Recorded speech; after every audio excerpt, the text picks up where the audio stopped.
Como ustedes pueden ver en el título, hermanos, este es un tema que quiero compartir con ustedes.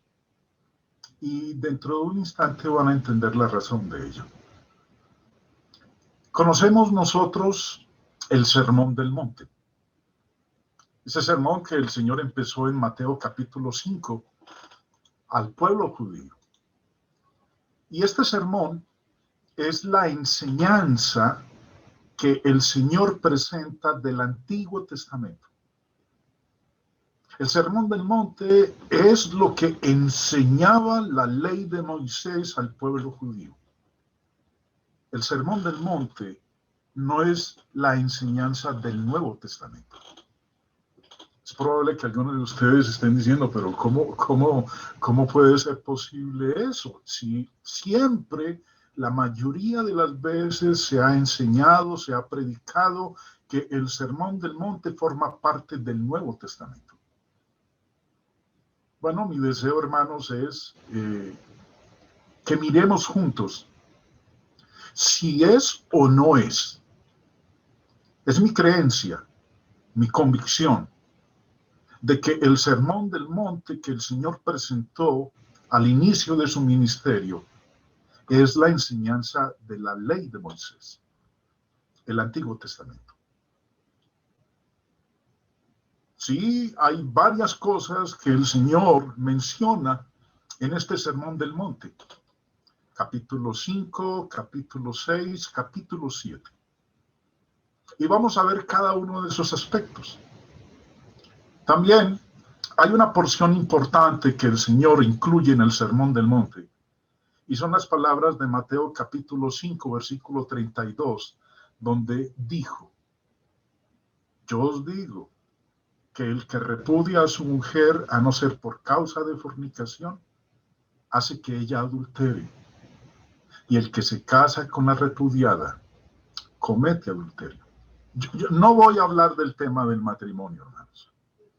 Simplemente he citado este versículo en vista de que esto que el Señor declara en el verso 32 está en lo que comúnmente se llama el Sermón del Monte. Y primero, quiero que examinemos el contexto completo de la enseñanza de nuestro Señor Jesús allí, analizando brevemente el Sermón del Monte, principalmente el capítulo 5, 6 y 7, considerando que es considerado generalmente el corazón de la enseñanza moral de nuestro Señor Jesucristo. Comenzando en Mateo 5, leemos, verso 1. Viendo la multitud, subió al monte, y sentándose, vinieron a él sus discípulos, y abriendo su boca, les enseñaba, diciendo.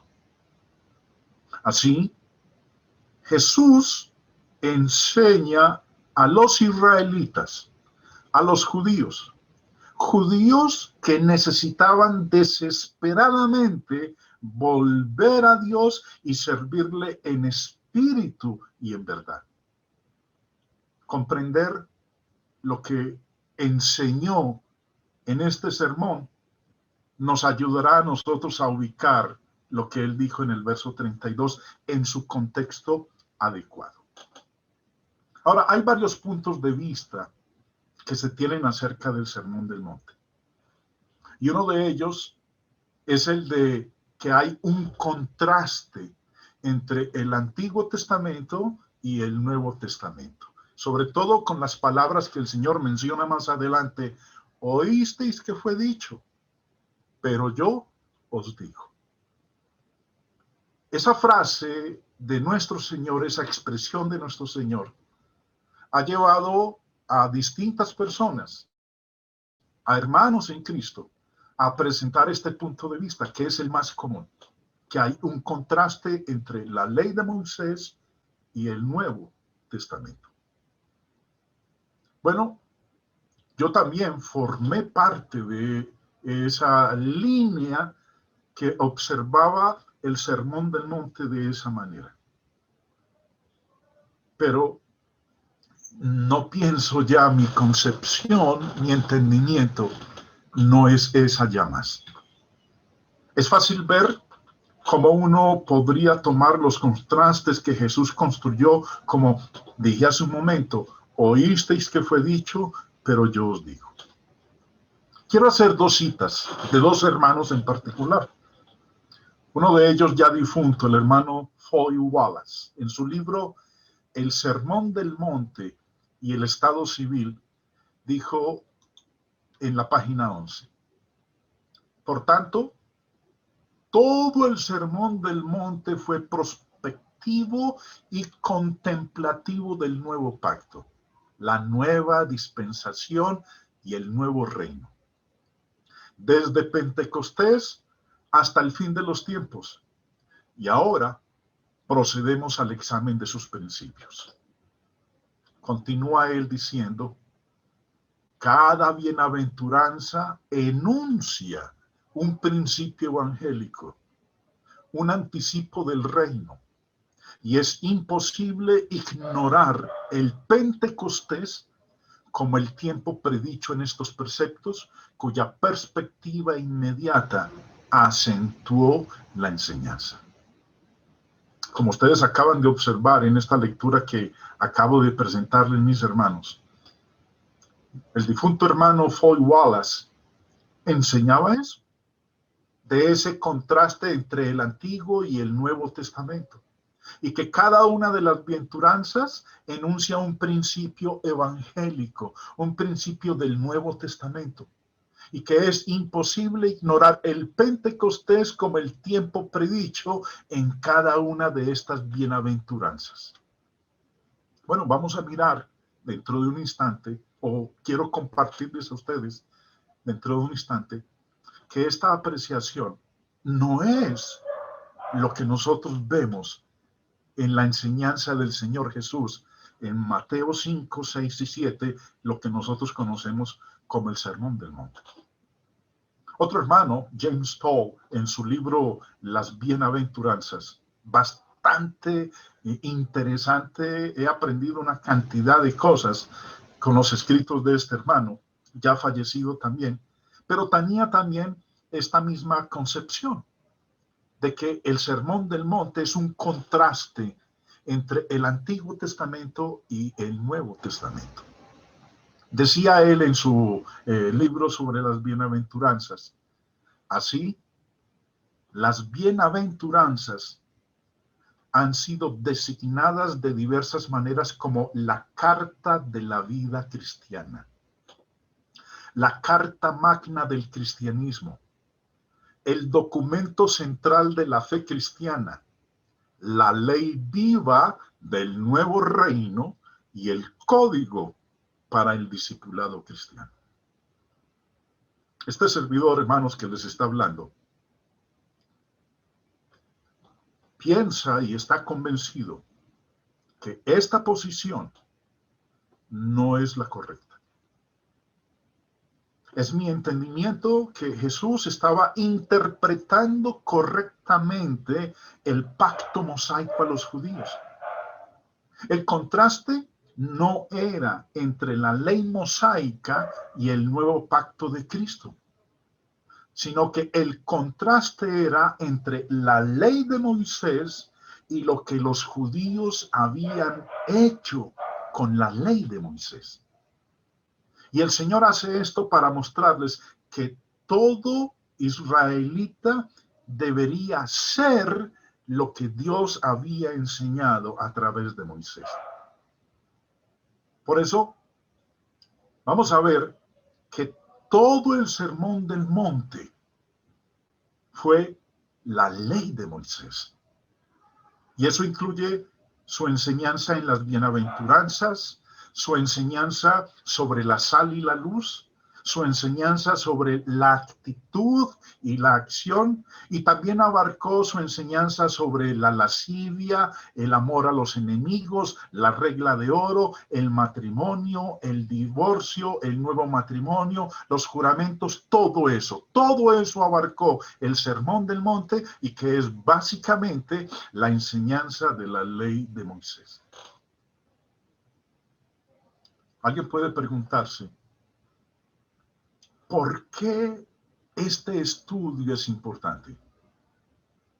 Hermanos, es importante, primero que todo, porque no debemos malinterpretar la enseñanza más básica de Jesús. Además, no debemos aplicar su enseñanza a aquellos a quienes Jesús no tenía la intención de hacerlo. Si Jesús simplemente estaba enseñando correctamente la ley de Moisés, es importante entender que el hombre tiene la capacidad de entender y de obedecer a Dios sin pecar. Cuando Dios estaba a punto de dar el pacto mosaico a los judíos en el monte Sinaí, les dijo en Éxodo 19:5, ahora pues, si diereis oído a mi voz y guardareis mi pacto, vosotros seréis mi especial tesoro sobre todos los pueblos, porque mía es toda la tierra. En el verso 8, la gente, los judíos que estuvieron ahí, cuando Dios les dice que si guardan su pacto, ellos van a ser su especial tesoro, manifestaron su reacción a esas palabras como si creyeran que Dios no pidió demasiado para que su comunión con ellos se basara en una estricta obediencia a su pacto. Dice el versículo 8, y todo el pueblo respondió a una y dijeron, todo lo que Jehová ha dicho, haremos. Y Moisés refirió a Jehová las palabras del pueblo. Alguien podría pensar que los judíos fueron ingenuos al suponer que podían guardar el pacto. Pero consideremos un poquito más. En Deuteronomio 5, cuando Moisés les dio el pacto por segunda vez, los judíos le dijeron nuevamente, versículo 27, acércate tú y oye todas las cosas que dijere Jehová nuestro Dios. Y tú nos dirás todo lo que Jehová nuestro Dios te dijere, y nosotros oiremos y haremos. Tal cual como estamos leyendo aquí, hermanos, los judíos no pensaron que era imposible obedecer a Dios. A pesar de que habían estado familiarizados con el pacto durante 40 años. En el versículo 28, Dios los elogió por pensar así. Dice el verso, y oyó Jehová la voz de vuestras palabras cuando me hablabais. Y me dijo Jehová, he oído la voz de las palabras de este pueblo, que ellos te han hablado. Bien está todo lo que han dicho. Dios, hermanos, tampoco pensó que guardar el pacto, ese pacto que había establecido con ellos, Dios no pensó que estaba más allá de la capacidad de ellos, del pueblo. Por último, en Deuteronomio 30, que tuvo lugar al final de la vida de Moisés, Dios aseguró al pueblo, a los judíos, que su pacto, sus mandamientos, estaba al alcance de ellos, que ellos podían obedecer cada uno de los mandamientos que Él les había mandado.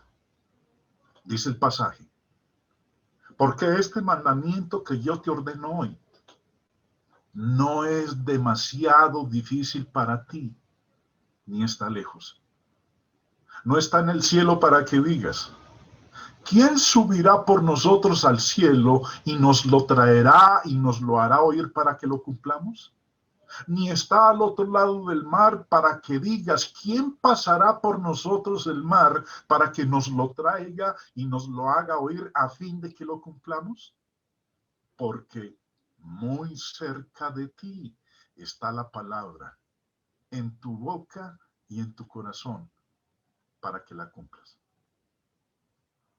Con estas palabras, hermanos, Dios persuadió a los judíos y ellos entendieron que guardar la ley de Moisés estaba a su alcance.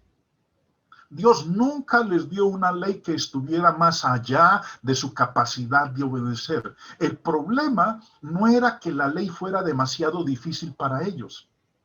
El problema era que simplemente no la cumplían como Dios lo había mandado. También vamos a ver en las lecciones que hoy empieza la primera, esta es la primera parte, hermanos. Vamos a ver que Dios incluyó la gran mayoría de las enseñanzas de Jesús en el nuevo pacto más adelante. Por lo que es posible para los cristianos obedecer los mandamientos de Dios. Como dice el verso 11, porque este mandamiento que yo te ordeno hoy no es demasiado difícil para ti, ni está lejos. Así como le dijo al pueblo de Israel, así nos lo dice a nosotros también hoy en día. El hecho de que Israel haya usado tan mal la enseñanza que Jesús enumeró en este pasaje brinda serias advertencias para aquellos de nosotros que luchamos con cumplir con el nuevo pacto de Cristo. El enfoque que he desarrollado para este estudio, hermanos, de Jesús interpreta a Moisés correctamente para los judíos y así lo expone en el Sermón del Monte. El bosquejo es, como lo voy a presentar, es primero que todo comprender la enseñanza del Sermón del Monte. Cada una de las cosas que el Señor dijo ahí. Quiero que notemos dónde podemos encontrarla en el Antiguo Testamento. Quiero que también notemos que Jesús enseñó lo mismo que Moisés hizo para la misma gente. Y cuarto, quiero que notemos dónde podemos encontrar la misma enseñanza en el Nuevo Testamento. Si esa enseñanza alguna vez se dirige a los cristianos. Y por lo tanto, si es vinculante para los cristianos ahora. Siendo eso así, hermanos, en el tiempo que me queda, vamos a ver cuántas bienaventuranzas del Sermón del Monte podemos abordar en esta primera lección. Empecemos con el versículo 3, donde el Señor dice, bienaventurados los pobres en espíritu, porque de ellos es el reino de los cielos. Ser pobre en espíritu es ser humilde. Es lo opuesto de la arrogancia, de la justificación propia, el de considerarse mejor que los demás. Es lo opuesto al orgullo. Jesús enseñó que los judíos que fueran pobres de espíritu serían bendecidos o felices. ¿Dónde encontramos nosotros esta enseñanza en el Antiguo Testamento? El Antiguo Pacto enseñó claramente al pueblo de Dios a ser humilde. Esto que el Señor Jesús está diciendo aquí no es algo nuevo. Esta bienaventuranza que el Señor Jesús menciona aquí no es una nueva revelación. Es algo que Dios ya había enseñado en la ley de Moisés.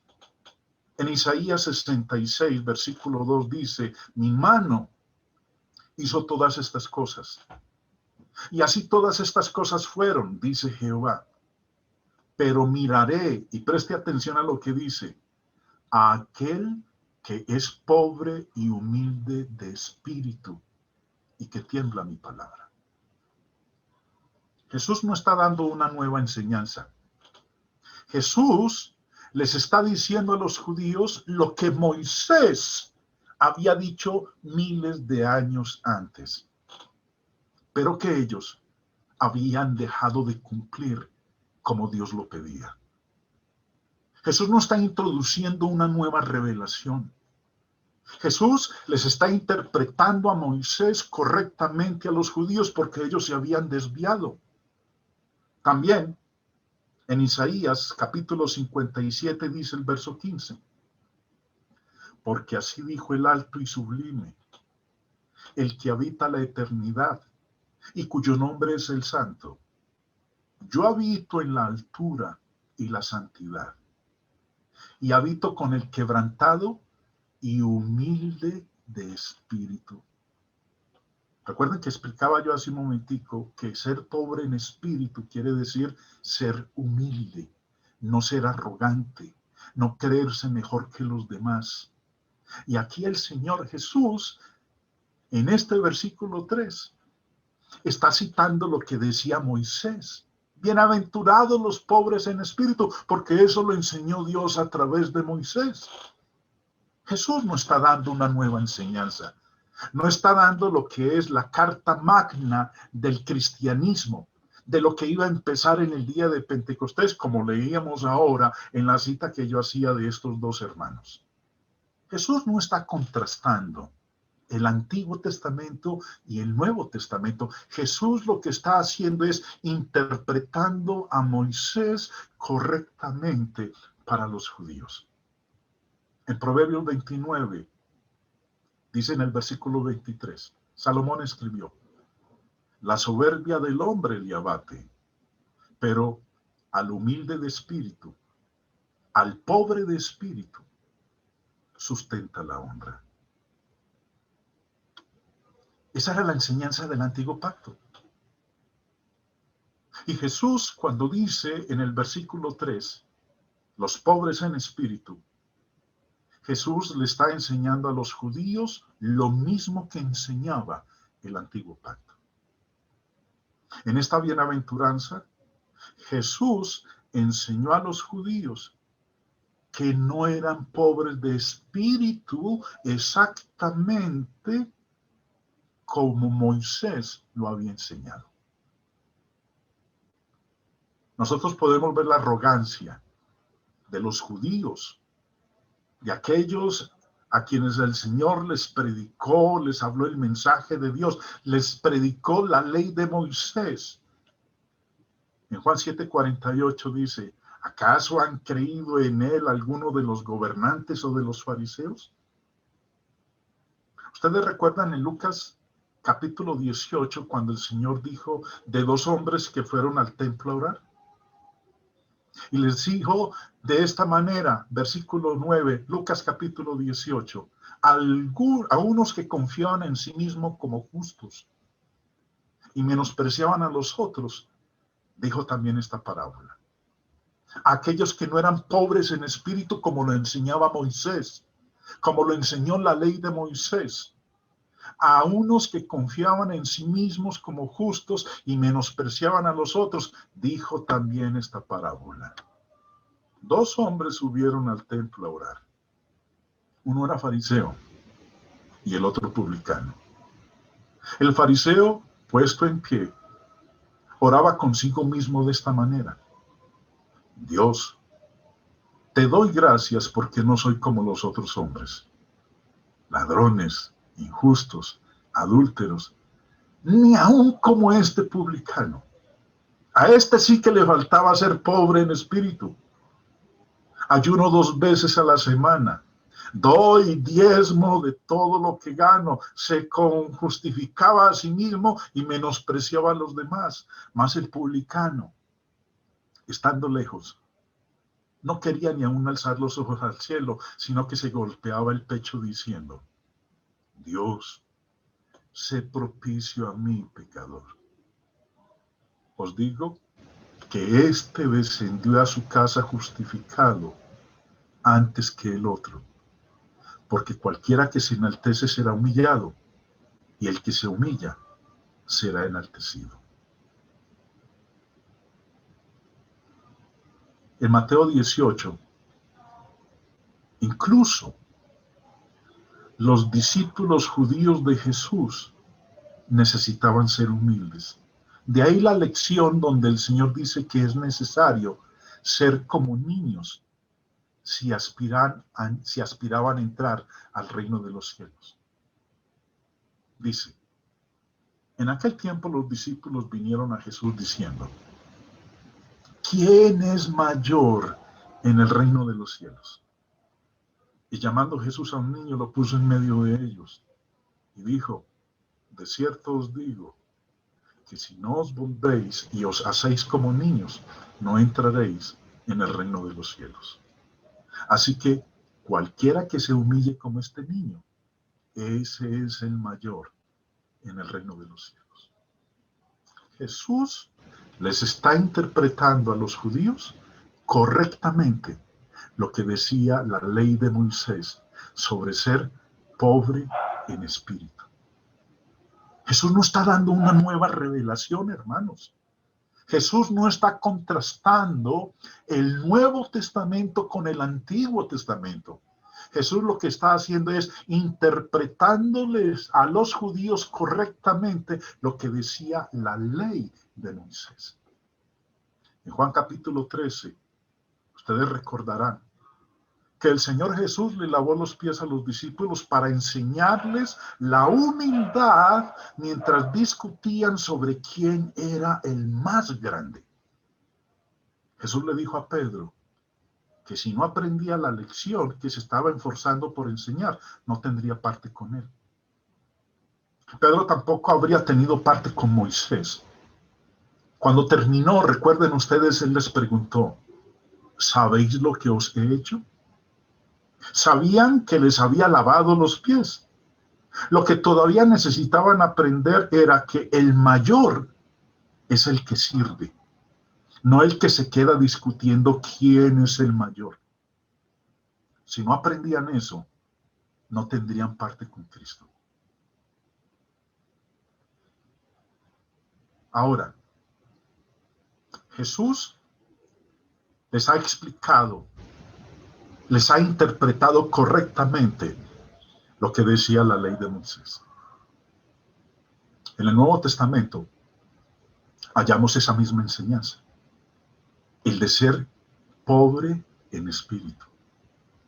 En el Nuevo Pacto, Cristo enseñó a los cristianos lo mismo sobre la humildad, lo mismo que enseñó Moisés sobre ser pobre en espíritu. Recuerden, en el Sermón del Monte, el Señor Jesús está interpretando a Moisés correctamente para los judíos. No está contrastando su enseñanza con la de Moisés. Él les está diciendo, esto es lo que decía Moisés.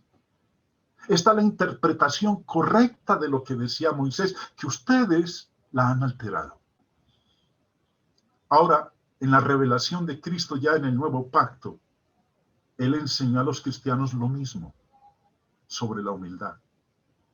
En Romanos 12:3 dice, digo pues, por la gracia que me es dada, a cada cual que está entre vosotros, que no tenga más alto concepto de sí que el que debe tener, sino que piense de sí con cordura, conforme a la medida de fe que Dios repartió a cada uno. ¿Qué está enseñando aquí, hermanos? Ser pobres en espíritu. Él mismo lo enseñó con su propia vida. En Filipenses, un texto que hemos leído tantas veces, nos dice Pablo, haya pues en vosotros este sentir que hubo también en Cristo Jesús, el cual siendo en forma de Dios no estimó el ser igual a Dios como cosa que aferrarse, sino que se despojó a sí mismo, tomando forma de siervo, hecho semejante a los hombres, y estando en la condición de hombre, se humilló a sí mismo, haciéndose obediente hasta la muerte, y muerte de cruz. Jesús fue pobre en espíritu, y nos lo está enseñando el Nuevo Pacto. En Primera de Pedro, en Santiago capítulo 4, dice versículos 6 y 10. Pero Él da mayor gracia. Por esto dice, Dios resiste a los soberbios y da gracia a los humildes. Humillaos delante del Señor y Él os exaltará. Aquí está hablando de ser pobre en espíritu. Hermanos, aprendemos que si tenemos una actitud de saberlo todo, de que somos mejores que los demás, una actitud de arrogancia, no somos diferentes de los judíos de la época de Jesús. Sin duda, la palabra de Dios tiene todas las respuestas, pero ninguno de nosotros la tiene. Podemos citar o podría mencionar distintos ejemplos de humildad que hay en el Antiguo Testamento. Pero obviamente la enseñanza de Jesús sobre la humildad en el Sermón del Monte, de ser pobre en espíritu, no era una enseñanza nueva. No era la carta magna que empezaría en el día de Pentecostés cuando fuera establecida la iglesia. La enseñanza de Jesús sobre la humildad en el Sermón del Monte era lo mismo que enseñó Moisés. No es ya más noble que lo que enseñó Moisés, ni era demasiado alta para que no la alcanzara ningún hombre. Deuteronomio 30, texto que leímos ahorita rato, vuelvo y lo repito. Cuando el pueblo de Israel escuchó las palabras del pacto que Dios estableció con ellos, ellos dijeron, haremos y cumpliremos. ¿Y Dios qué les contestó? Les dijo lo siguiente, porque este mandamiento que yo te ordeno hoy no es demasiado difícil para ti. Ser pobre en espíritu no es demasiado difícil para ti, ni está lejos. No está en el cielo para que digas, ¿quién subirá por nosotros al cielo y nos lo traerá? ¿Y nos lo hará oír para que lo cumplamos? Ni está al otro lado del mar para que digas, ¿quién pasará por nosotros el mar para que nos lo traiga y nos lo haga oír a fin de que lo cumplamos? Porque muy cerca de ti está la palabra, en tu boca y en tu corazón, para que la cumplas. Ese mandamiento, hermanos, era alcanzable para los judíos y es posible para nosotros. Sin embargo, podemos ser el pueblo de Dios como algunos judíos y perder la humildad, el no ser pobres en espíritu. Una vez más, antes de pasar a la siguiente bienaventuranza, Jesús no está contrastando la enseñanza de Moisés con su enseñanza. Jesús está enseñando lo mismo que enseñó Moisés. No hay un contraste entre el Antiguo Testamento y el Nuevo Testamento. Lo que Jesús está haciendo es interpretando a Moisés correctamente para los judíos que se habían desviado de lo que Moisés había enseñado. Segunda bienaventuranza, versículo 4. Dice, bienaventurados los que lloran, porque ellos recibirán consolación.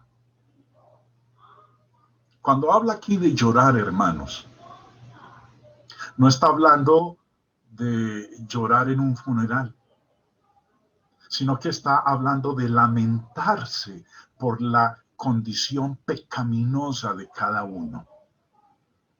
Ustedes recordarán en 1 Corintios 5, cuando Pablo, hablando de un caso de inmoralidad, de incesto que había en la iglesia, les dijo a los corintios que ellos no se lamentaban, que ellos no lloraban por la condición pecaminosa.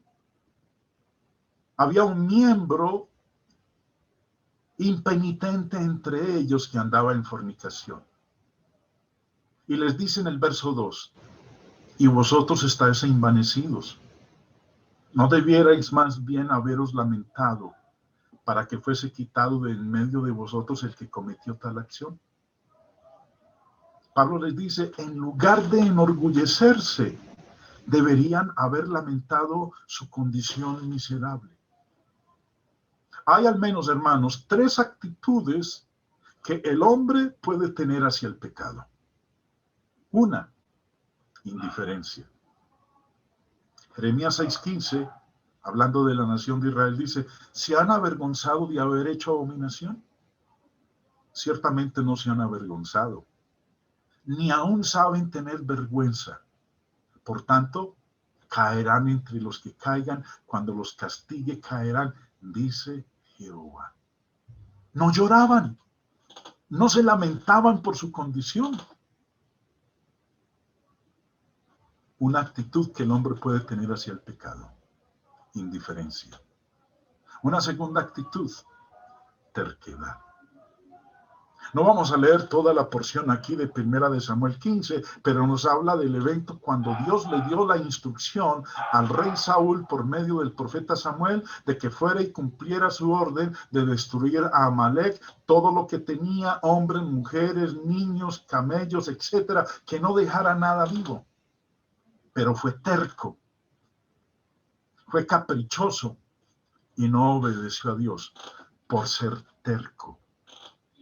Y es más, casi que no reconoce el pecado que había cometido porque empezó a justificarse, a echarle la culpa al pueblo, a decir que no, que todo estaba bien, que lo habían hecho por esto, que era para ofrecérselo a Dios. Casi que no reconoce su pecado.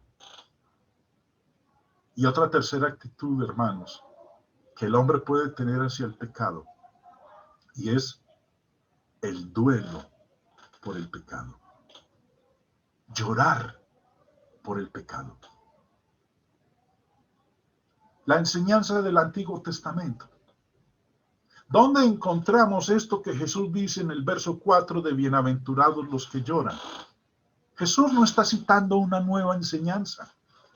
Jesús no está presentando un nuevo mensaje. Jesús está citando a Moisés. Está citando el Antiguo Testamento. En el Salmo 38:18 dice, por tanto, confesaré mi maldad y me contristaré por mi pecado. En el Salmo, en Joel capítulo 2, dice en el verso 12 y 13, por eso pues, ahora dice Jehová, convertíos a mí con todo vuestro corazón, con ayuno y lloro y lamento.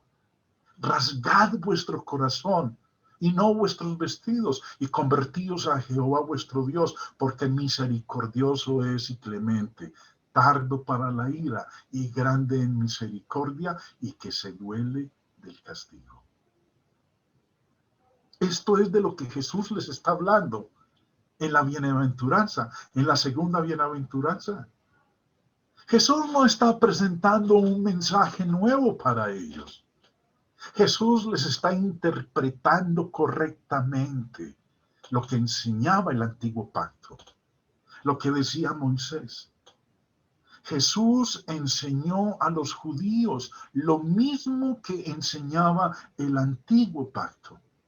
Jesús está enseñando a los judíos que no estaban de luto por su triste condición, exactamente lo que Moisés había enseñado.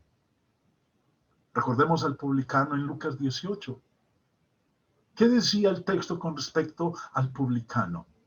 Mas el publicano, estando lejos, no quería ni aún alzar los ojos al cielo, sino que se golpeaba el pecho diciendo, Dios, sé propicio a mí, pecador. Estaba llorando. Y aquí Jesús les está enseñando a los judíos lo mismo que enseñaba el antiguo pacto. Asimismo, ¿recuerdan ustedes a Pedro? Después de que el Señor fue arrestado, dice, entonces Pedro se acordó de las palabras de Jesús que le había dicho, antes que cante el gallo, me negarás 3 veces, y saliendo fuera lloró amargamente. ¿Qué dijo Jesús? Bienaventurados los que lloran porque ellos recibirán consolación. ¿Y cómo lo consoló el Señor después cuando le preguntó 3 veces, Pedro, ¿me amas? ¿Recuerda usted? Ahí el Señor lo consoló.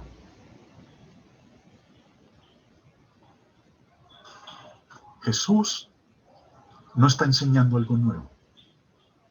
Jesús les está interpretando a los judíos en el Sermón del Monte correctamente lo que enseñaba el Antiguo Testamento. Ahora, esta enseñanza ya la encontramos nosotros también en el Nuevo Pacto. En el día de Pentecostés, en Hechos 2:37, cuando Pedro predicó el primer sermón del Evangelio, dice, al oír esto, se compungieron de corazón, lloraron. Y dijeron a Pedro y a los otros apóstoles, varones hermanos, ¿qué haremos? Pablo nos dice en 2 Corintios 7:10, porque la tristeza, que es según Dios, produce arrepentimiento para salvación, de que no hay que arrepentirse, pero la tristeza del mundo produce muerte. Por eso Jesús dijo que los dolientes, los que lloran, serían reconfortados. Y nosotros lo podemos ver en el caso del apóstol Pablo. O por ejemplo, en el caso del carcelero de Filipos, en Hechos 16:34 dice, y llevándolos a su casa, les puso la mesa y se regocijó con toda su casa de haber creído a Dios. Recibió consolación. Esta es la enseñanza del nuevo pacto. Pero cuando Jesús estaba hablando de la bienaventuranza, ahí en Mateo capítulo 5, no estaba dando una nueva enseñanza más poderosa, más clara, más efectiva, más atractiva que lo que había enseñado Moisés. Lo que él está haciendo es interpretarles a Moisés correctamente. Ciertamente, la enseñanza de Jesús en esta bienaventuranza no es nueva, ni más noble que la ley de Moisés. No era demasiado alta para los judíos, ni su contraparte en el nuevo pacto es demasiado alta o exigente para los cristianos de hoy. Recordemos el texto de Deuteronomio 30, porque este mandamiento que yo te ordeno hoy no es demasiado difícil para ti. Llorar, lamentarse por su pecado, ni está lejos. No está en el cielo para que digas, ¿quién subirá por nosotros al cielo y nos lo traerá y nos lo hará oír para que lo cumplamos? Ni está al otro lado del mar para que digas, ¿quién pasará por nosotros el mar para que nos lo traiga y nos lo haga oír a fin de que lo cumplamos? Porque muy cerca de ti está la palabra en tu boca y en tu corazón para que la cumplas. Sin embargo, podemos ser el pueblo de Dios y perder mucho de la actitud adecuada hacia el pecado. Así le ocurrió al pueblo de Israel y así también, hermanos, nos puede y nos ha ocurrido a nosotros. Hermanos, esta es la primera lección de esta serie que quiero compartirles a ustedes, de Mateo 5, 6 y 7, en donde Jesús no está presentando una nueva enseñanza, sino que Jesús le está interpretando a los judíos la enseñanza de Moisés de la manera correcta, la cual ellos habían extraviado.